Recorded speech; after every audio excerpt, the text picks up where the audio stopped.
अच्छा मैम, एक सवाल मेरा यहाँ पर ये पीएसयू बैंकिंग स्टॉक्स के ऊपर। मैम आप ये देखिए 6 महीने के अंदर पीएसयू जो इंडेक्स है वो करीब करीब 33% भागा है मैम। और बैंकिंग, जो पीएसयू बैंकिंग की बात कर रहा हूँ मैम, बहुत सारे जो निवेशक हैं, म्यूचुअल फंड्स जो हैं वो बैट लगाते हैं मैम पीएसयू इंडेक्स, पीएसयू के ऊपर या फिर बैंकिंग फंड्स के ऊपर मैम।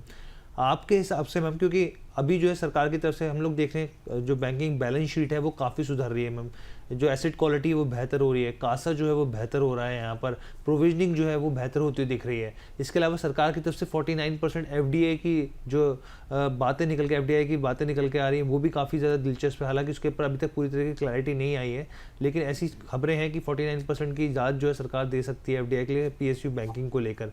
मैम एक अच्छी तेज़ी देखने को मिली है। अभी आपका क्या नज़रिया, जो निवेशक यहाँ पर बैंकिंग फंड्स में निवेश करना चाहते हैं, क्या अभी भी मौका है उनके लिए यहाँ पर? देखिए, मेरा वह मैंने जैसे बताया, मैं कंजर्वेटिव इन्वेस्टर हूँ और जी। कंजर्वेटिव बताती हूँ। तो मेरा मानना है कि अगर कोई भी थीम हो, कितना भी अच्छा थीम ना हो, unless it's a very very broad based theme, जैसे आपने कंजम्पशन ले लिया, कंजम्पशन तो सालों साल चलना है, और आपको इन्वेस्ट करने का टाइमिंग और निकलने का टाइमिंग पे टेंशन लेने की जरूरत नहीं, तो वो ठीक है। लेकिन अगर ऐसा कोई भी थीम हो तो it's best left to fund manager. अगर इसमें स्टोरी है विच लुक्स प्रॉमिसिंग, तो कौन सा टाइम में अंदर जाए और कौन सा टाइम में उससे बाहर निकले, ये बहुत ही जरूरी एक डिसीजन होता है।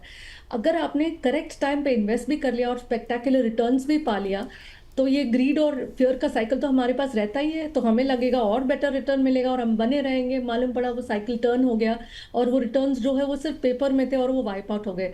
तो ये जो थीम को सेलेक्ट करने का जो जिम्मेदारी है वो भी फंड मैनेजर के ऊपर छोड़ना ही बेटर समझती हूँ। मैं नहीं सोचती हूँ कि आप कोई इंडिविजुअल इन्वेस्टर को टाइमिंग करना चाहिए कि ये थीम में जाएंगे, क्योंकि निकलने का टाइमिंग कोई बताता नहीं है। मैम कुछ आंकड़े हम लोग लगातार देखते रहते हैं मैम मार्केट्स की। अगर हम लोग बात करें, यहाँ पे निफ्टी का जो लो था मैम वो 21,473 के आसपास कहीं पर था मैम।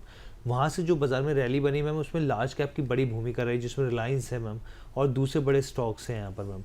लेकिन जो असली रनअप था वो मिड कैप और स्मॉल कैप में अभी आया नहीं, क्योंकि पीछे हम लोगों ने देखा कि जो रैली बेस्ड होती थी वो स्मॉल कैप और मिड कैप में होती थी, और इस तरह के हम लोग खबरें भी देखते थे कि वैल्यूएशन फ्रॉथ, इस तमाम तरह की चीज़ें देखते थे मैम। क्योंकि आपके पास एक बहुत ही लंबे समय का तजुर्बा है मैम, और हम लोग आपको सालों से देख रहे हैं, आपको सीखते हैं आपसे मैम। आपसे मैं ये समझना चाहूँगा मैम कि आपको अभी आगे के हिसाब से अगर देखा जाए तो कौन सी थीम मैम पसंद आ रही है, या फिर कहें कि कौन सी फंड्स जो आपको लगता है कि आगे के लिए एक अल्फा जनरेट करके दे सकते हैं निवेशकों के लिए? क्योंकि स्मॉल कैप और मिड कैप में अभी चले नहीं है यहाँ पर, जो थोड़ा बहुत रनअप आया है वो लार्ज कैप के आधार पर आया है, जो कि अभी तक के नंबर्स कहते हैं मैम।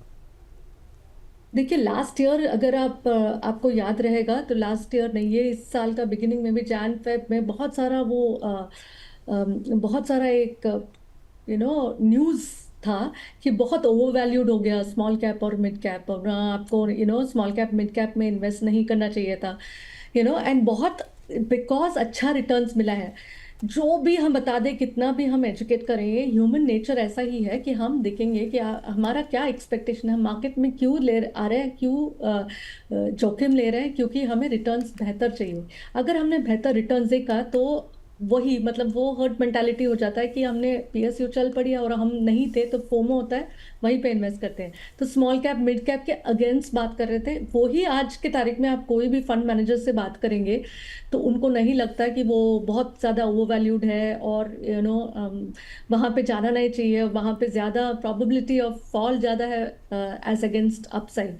ऐसा स्मॉल कैप के बारे में बताते नहीं है। बहुत सारे फंड मैनेजर्स को बहुत ऐसे आइडियाज़ हैं स्मॉल कैप में जहाँ पे उनको रिटर्न्स मिल सकता है। तो मेरा मानना है कि मेरा भी तजुर्बा है जैसे आपने बताया, तो अभी लगता है कि अभी ये वॉलेटिलिटी से क्या डरना, हम बने रहेंगे तो हमें अच्छा रिटर्न्स मिलेगा। तो better to go in with a multi cap kind of a category जहाँ पे मिड और स्मॉल कैप का हो। वॉलेटिलिटी होगा तो हम तो चैन से सोएंगे, हमें पता है कि हो सकता है महीने हो, साल हो, कुछ साल हो, no problem.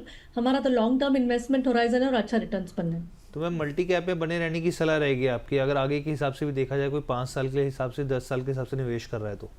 With the right expectation, with ये मानना पड़ेगा कि आपको कि वॉलेटिलिटी होगा, जरूर होगा, और नेगेटिव रिटर्न्स भी कुछ साल होंगे, लेकिन आपको बने रहना है मल्टी कैप में और आपको अच्छे रिटर्न्स मिलेंगे।